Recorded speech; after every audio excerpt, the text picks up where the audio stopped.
जय मसीह। परमेश्वर का धन्यवाद हो आज के सुबह के लिए जो उसने हमें दिया है। और परमेश्वर को हम धन्यवाद विशेष रीति से देते हैं कि हफ्ता दर हफ्ता वो हमें मौका देता है कि हम उसके वचन से अध्ययन कर पा रहे हैं।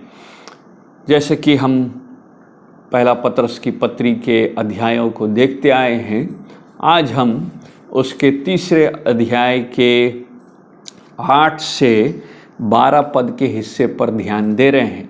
वास्तव में हमने 8 और 9 पद के हिस्से को देख लिया है और 9 पद के आखिरी लाइन पर हम पिछली बार ध्यान दे रहे थे, जहाँ पर पत्रस ने लिखा है कि क्योंकि इसके विपरीत आशीष ही दो, क्योंकि तुम आशीष के वारिस होने के लिए बुलाए गए हो। और यहीं पर हमने अंत किया है। ना पत्रस जब 8वां पद आरंभ कर रहा है कि विश्वासियों के बीच में भाईचारे की प्रीति क्यों होनी चाहिए और वे करुणामय और नम्र बने रहे, और इनके पीछे इस स्वभाव के पीछे कारण क्या होना चाहिए, तो वह यह भी समझाता है कि इसका उद्देश्य यह है क्योंकि विश्वासी इस कार्य के लिए, इस स्वभाव के लिए बुलाया गया है। अर्थात कहने का तात्पर्य यह है कि यीशु मसीह ने जो उसके जीवन में बदलाव किया है, यीशु मसीह ने जो अनुग्रह दिखाया है, यीशु मसीह ने जो आशीषें दी है उसको, उसके बदले में वह यही कर सकता है कि वह अपने स्वभाव को भाईचारे के प्रीति से बनाए रखे, प्रेम करने वाला बने और नम्र बने। क्योंकि नम्रता दिखाना और बुराई का बदला बुराई नहीं देना यह यीशु मसीह से उसको मिलता है। क्योंकि यीशु मसीह ने उस व्यक्ति विशेष के बुराई के बदले में बुराई नहीं दिखाया, तो ये व्यक्ति विशेष जब विश्वासी होता है उसे भी आवश्यक है कि वह बुराई का बदला बुराई से न ले। इस कारण से विश्वासी के लिए कहा जाता है कि यही उसकी बुलाहट है, यही उसकी कॉलिंग है, और यही उसको, क्योंकि तुम आशीष के वारिस होने के लिए बुलाए गए हो, इसी से उसको आशीष प्राप्त होता है। आगे देखते हैं कि 9 पद कनेक्ट करता है आगे 10 से 12 पद में, और पत्रस कहता है कि मैं ये बातें इसलिए कह रहा हूँ, इन बातों को इसलिए दोहरा रहा हूँ या भाईचारे की प्रीति के बारे में इसलिए जोर दे रहा हूँ क्योंकि पवित्र शास्त्र हमें वही सिखाती है। विश्वासी का न्याय या उसका जो नापदंड है वह पवित्र शास्त्र स्वयं है, और यही नापदंड यीशु मसीह के लिए था, यही नापदंड उसके शिष्यों के लिए भी था। और इस अनुच्छेद में हम देखते हैं कि पत्रस ने पुराने नियम अर्थात भजन संहिता के 34 अध्याय को यहाँ पर दोहराया है, और 10 और से 12 पद में उसके बारे में हम देखते हैं कि वो लिखता है कि क्योंकि जो कोई जीवन की इच्छा रखता है, यही उसका स्टैंडर्ड है, यही उसका नापदंड, वो अपने स्वभाव को जो वो सिखाया है 8 और 9 पद में, उसको वहाँ वो उसकी नाप ले रहा है या उसका तुलना कर रहा है कि हम जानेंगे कैसे कि हम सही कर रहे हैं या नहीं।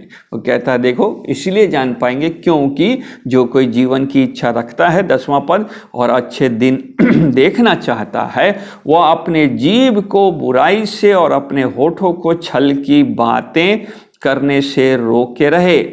वह बुराई का साथ छोड़े, भलाई ही करे, वह मेल मिलाप को ढूंढे और उसके यत्न में रहे, क्योंकि प्रभु की आंखें धर्मियों पर लगी रहती हैं और उसके कान उनकी विनती की ओर लगी रहती है, परंतु प्रभु बुराई करने वालों के विमुख रहता है। ना इन पदों को जब हम पढ़ते हैं तो जब अनुच्छेद आरंभ होता है क्योंकि शब्द से, वास्तव में होना चाहिए क्योंकि लिखा है। यहाँ पर पतरस माफ कीजिएगा, भजन संहिता 34 अध्याय के 12 से 14 पद को दोहरा रहा है और वह कहता है कि जो कोई जीवन की इच्छा रखता है और अच्छे दिन देखना चाहता है, वह अपने जीभ को बुराई से, अपने होठों को छल की बातें करने से रोके रहे। स्टैंडर्ड जो वचन हमको सिखाता है और पतरस देता है कि हमारा मसीही जीवन जो 8 और 9 पद में बोला गया है कि उसमें भाईचारे की प्रीति रहे और करुणामय और रहे और नम्र बने रहे, वो किस लिए होगा? वो इसलिए होगा क्योंकि वचन हमको सिखाता है। यही है उसका स्टैंडर्ड कि वचन बताता है कि जो कोई जीवन की इच्छा रखता है वो अच्छे दिन देखता है या अच्छे दिन देखना चाहता है। सो अगर वह व्यक्ति अपने मसीही जीवन में अच्छे दिन देखना चाहता है तो उसके लिए आवश्यक है कि वह वचन में लिखी हुई बातों को अपने जीवन में उतारे। और साथ में लिखा है, वह अपने जीभ के बारे में लिखा है कि वह अपने जीभ को बुराई से और अपने होठों को छल की बातें करने से रोके रहे। बाइबल जीभ के बारे में कई बातों को सिखाता है, लेकिन नए नियम में हम सबसे अच्छा उदाहरण याकूब की पत्री के उसके 3 अध्याय में देखते हैं। याकूब की पत्री में याकूब लिखता है कि जीभ कैसे कार्य करता है। 3 अध्याय का 6वां पद हमको बताता है कि यह जीभ भी एक आग है, जीभ हमारे अंगों में अधर्म का एक लोक है और सारी देह पर कलंक लगाती है और भवचक्र में आग लगा देती है और नरक कुंड की आग में जलती रहती है। सो जीभ को यदि उसका कंट्रोल नहीं किया जाए, यदि उसको संभाला नहीं जाए, यदि उस पर लगाम लगाया न जाए तो यह जीभ आग लगाती है और वो नरक कुंड की आग में उसको ले जाती है। वह भवचक्र में आग लगाती है, कलंक का कारण बनता है। देखिए 9 और 10 पद में उसने इसी जीभ के बारे में उसी याकूब की पत्री में और अधिक कहा कि इसी से हम प्रभु और पिता की स्तुति करते और इसी से मनुष्यों को जो परमेश्वर के स्वरूप में उत्पन्न हुए हैं श्राप देते हैं। पद बहुत स्पष्ट है कि अच्छे दिन बिताने के लिए, परमेश्वर के समीप जीवन व्यतीत करने के लिए, भाईचारे की प्रीति वाली जीवन व्यतीत करने के लिए 10वां पद बताता है जीवन में हमको हमारे जीभ को कंट्रोल करना सीखना होगा, उसको बुराई से बचाना होगा। और यह बात क्यों? क्योंकि यही जीभ है जिससे हम परमेश्वर की स्तुति कर रहे हैं और यही जीभ है जिससे हम उसकी लिखा है श्राप भी देते हैं। और 10वां पद कहता है एक ही मुंह से धन्यवाद और श्राप दोनों निकलते हैं। और ये हमारे जीवन के लिए कई बार सच भी है। हमने अपने जीभ से परमेश्वर की प्रशंसा कई बार की है, परंतु उसी जीभ को हम श्राप देने के लिए और गलत बात बोलने के लिए, गंदी बातों का आलोचना करने के, गंदी बातों का मुंह से निकलता है और कई बार हम परमेश्वर के विरुद्ध बातें भी करते हैं। इसीलिए विश्वासी के लिए यह चेतावनी है जो पतरस की ओर से है। वो कह रहा है कि अच्छा दिन यदि चाहते हो, अपने जीवन में इच्छा रखते हो कि अच्छे दिन को देखो, तो निश्चय जीभ पर काम करो। क्यों? आगे ये भी लिखा है, जीभ पर केवल काम मत करो, केवल जीभ को बुराई से नहीं बचाओ, बल्कि अपने होठों को छल की बातें करने से रोके रहे। होठ वह स्थान है जहां से छल की बात निकलती है। फिलिपियों की पत्री के 4 अध्याय के 8वें पद में, फिलिपी 4 अध्याय के 8वें पद में पौलुस कहता है अब भाइयों को, विश्वासियों को, कि निदान हे भाइयों, जो जो बातें सत्य, जो जो बातें आदरणीय और जो जो बातें उचित है, यानी कि जो छल की बातें नहीं है, और जो जो बातें पवित्र, जो बातें सुहावनी है, मनभावनी है, निदान जो जो सद्गुण, प्रशंसा की बातें हैं, उन्हीं पर ध्यान लगाया करो। यह आवश्यक है कि अच्छे दिन देखने के लिए हमारे जीव से अच्छी बातें केवल नहीं निकले, बल्कि हमारे होठों से अच्छे विचार निकलने चाहिए। आदर की बातें, उचित बातें, सुहावनी बातें। क्यों होठों से अच्छी बातें निकलनी चाहिए और कब निकलेगा? तो बाइबल यह स्पष्ट करता है कि होठ में वही बात आएगा जो वास्तव में मन में है। यीशु मसीह ने मत्ती रचित सुसमाचार के 12 अध्याय के 34 पद में यह सिखाया।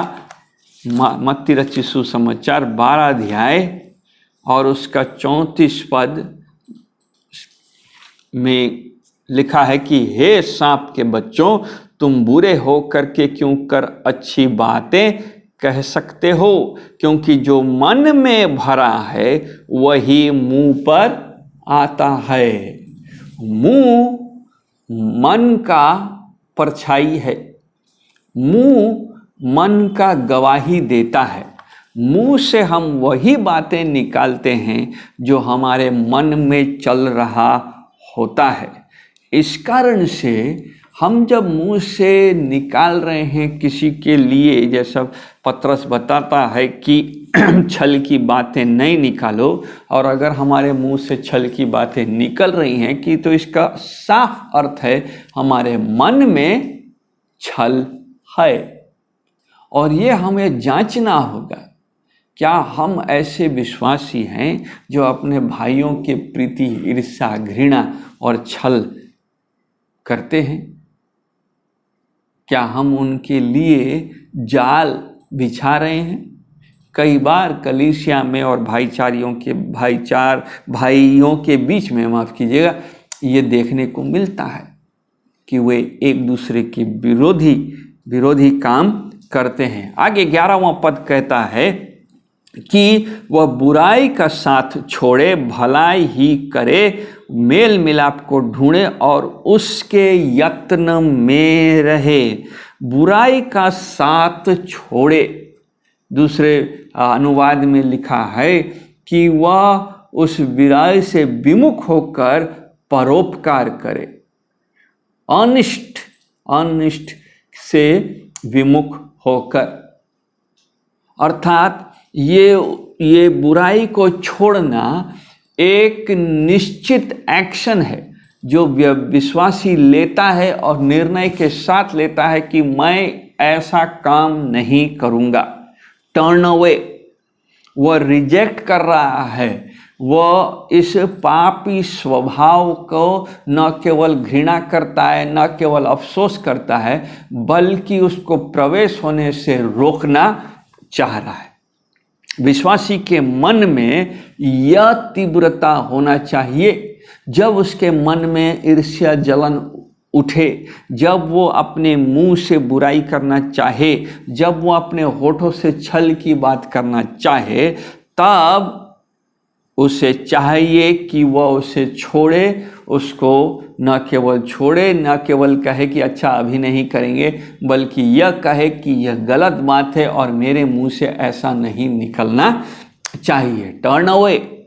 और साथ में क्या निकला है, दूसरी बात, वो नकारात्मक बात जो नहीं निकलना चाहिए वो बताता है, लेकिन निकलना क्या चाहिए वो भी बताता है। अच्छे दिन देखना चाहता है वह अपनी जीभ को, माफ़ कीजिए 11 पद, वह मेल मिलाप को ढूंढे। ईर्ष्या, जलन, छल की बातों को छोड़े, त्यागे, रिजेक्ट करे, मेल मिलाप, डूइंग गुड, अच्छा करने में समय बिताए।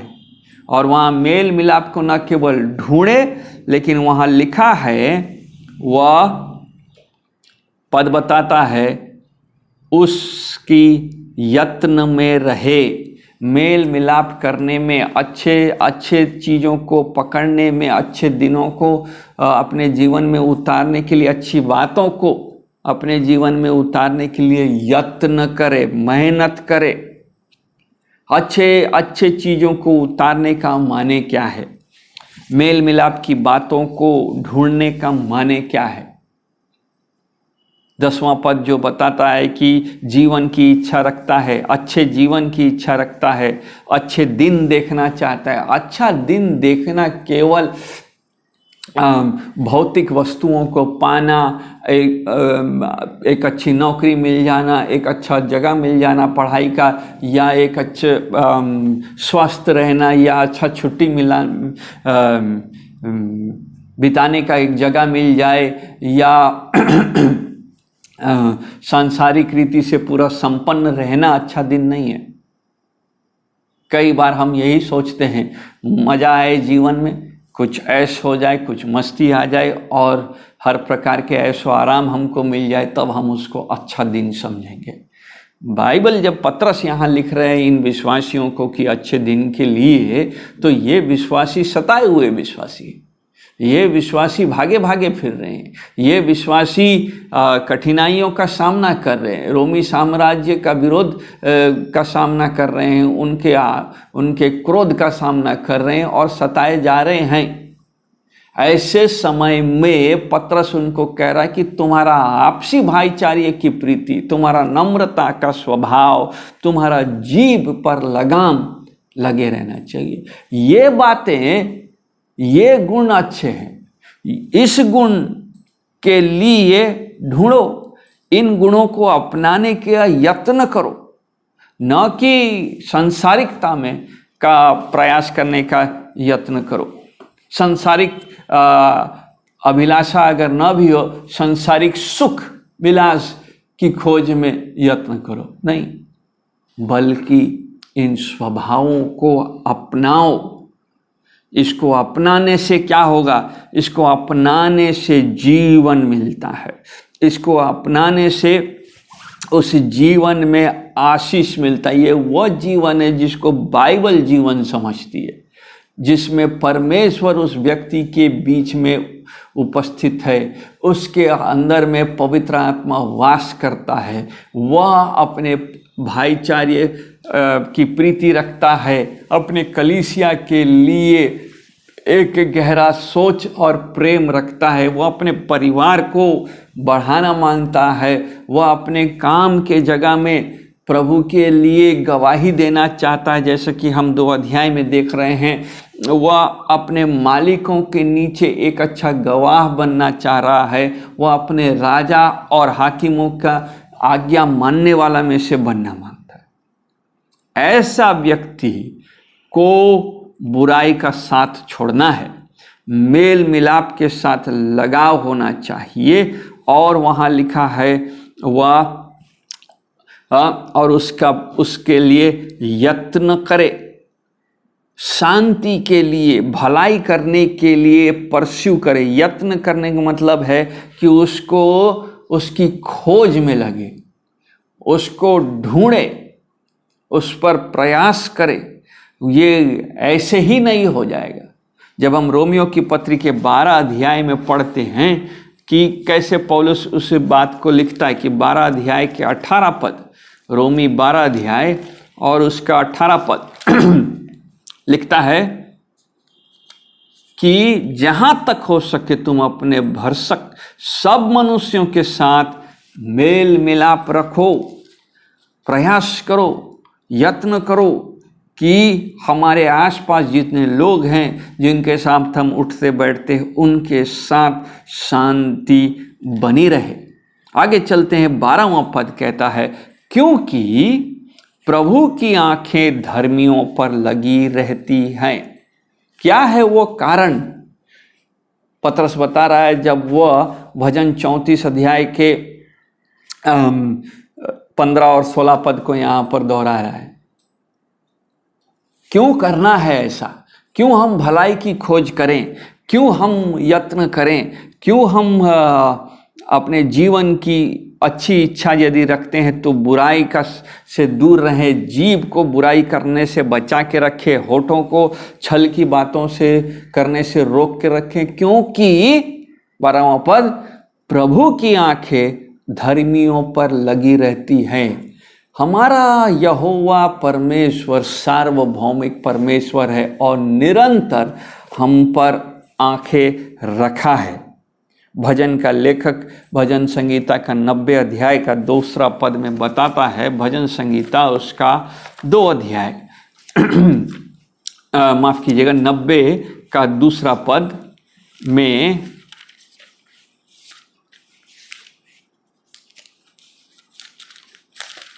वो कहता है,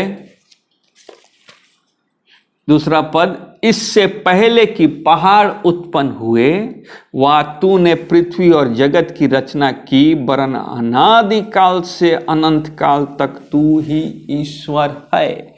नाउ वहाँ पर भजन ये इस बात को स्पष्ट करता है और भजन का लेखक मान रहा है, जैसा पतरस मानता है, कि यहोवा सार्वभौमिक परमेश्वर है, सृष्टिकर्ता है, सब पर हुकूमत रखता है, सबको देख रहा है और जिसको हम अंग्रेजी बोलते हैं वह सॉवरिन है, वह सार्वभौमिक है, वह यहोवा है जो राज्य करता है। जब कुछ नहीं था यहोवा है, वह सब पर ध्यान रख रहा है, सबके गुणों को देख रहा है, सबके बोलियों को सुन रहा है, सबकी होठों की बातों को सुनता है और समय आने पर न्याय करके उसका उनको दंडित भी करता है। परंतु यहाँ पर विश्वासियों के लिए पतरस कह रहा है, जब यहोवा प्रभु अपनी आंखें धर्मियों पर लगाए हुए है, यहाँ लगी रखी है, तो वह उसको दंड देने के लिए नहीं बल्कि उस पर अनुग्रह करने के लिए है। और इस कारण से लिखा है कि वह जब देखता है तो वह देख रहा है कि उसकी आंखें धर्मियों पर लगी रहती है, कान उनकी विनती की ओर लगे रहते हैं। वो सुनना चाहता है, वो सुनता है विश्वासियों की बातों को, उसकी प्रार्थनाओं को, उनकी निवेदनों को सुनता है। और बाइबल बताती है कि कैसे यहोवा पिता हमारा जो हमारी निवेदनों को निरंतर सुनता है, वह हमको तिरस्कार नहीं करता या उद्धार देने के बाद हमको अपने हाल में छोड़ नहीं देता, बल्कि निरंतर हमारी बातों को सुनता है, हमारी प्रार्थनाओं को, हमारी आहों को, हमारे विनतियों को सुनता है। भजन का लेखक इस बात को कई बार अपने भजनों में स्वीकार करता है। और क्योंकि हमारा यहोवा, क्योंकि हमारा परमेश्वर सार्वभौमिक है, क्योंकि वह सब समय हमारी बातों को कान लगाकर सुन रहा है, आवश्यक है कि ये संतान जो उसके हैं, ये धर्मी बच्चे जो हैं, वे इस बात को समझ करके हियाव के साथ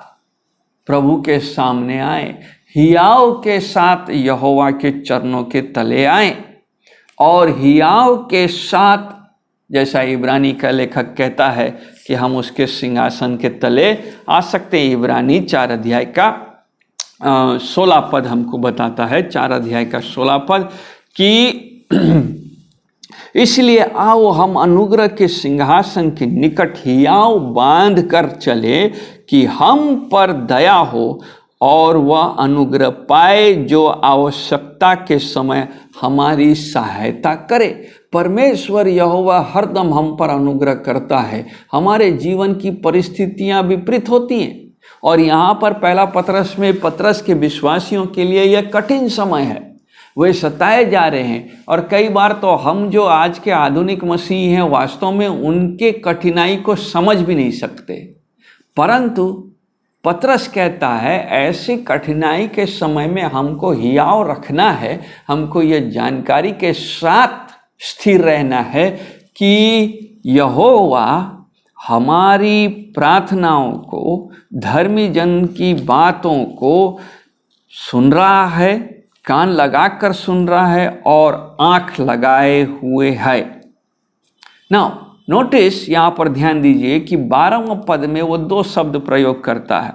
विश्वासियों के लिए यहोवा कान लगाता है, आंखें लगाता है। अविश्वासियों के लिए वह अपना मुंह फेर लेता है। जब मुंह फेरना, यहोवा मुंह फेरने का माने है कि वो न्याय कर रहा है, कि उसका माने है कि वो उससे क्रोधित है और वो अपना आग, अपना श्राप बरसाने वाला है। जो व्यक्ति या जो अविश्वासी हैं जिन्होंने यीशु मसीह को उद्धारकर्ता करके नहीं स्वीकार किया है, उनके लिए कहता है प्रभु बुराई करने वालों के विमुख रहता है। दूसरे जगह में लिखा है वह दुर्जनों से, जो दुष्टता करते हैं, विमुख रहते हैं। अर्थात उसने अपना मुंह उनसे फेर लिया है। वह कभी उनकी ओर देखना नहीं चाहता, क्योंकि उनको देखने से ही उसको क्रोध आता है। और यह एक गंभीर बात है। इसके बारे में यूहन्ना ने प्रकाशित वाक्य के 6 अध्याय के 16 पद में भी वर्णन किया है और कहा कि पहाड़ों और चट्टानों से कहने लगे कि हम पर गिर पड़ो और हमें उसके मुंह से जो सिंहासन पर बैठा है और मेमने के प्रकोप से छिपा लो।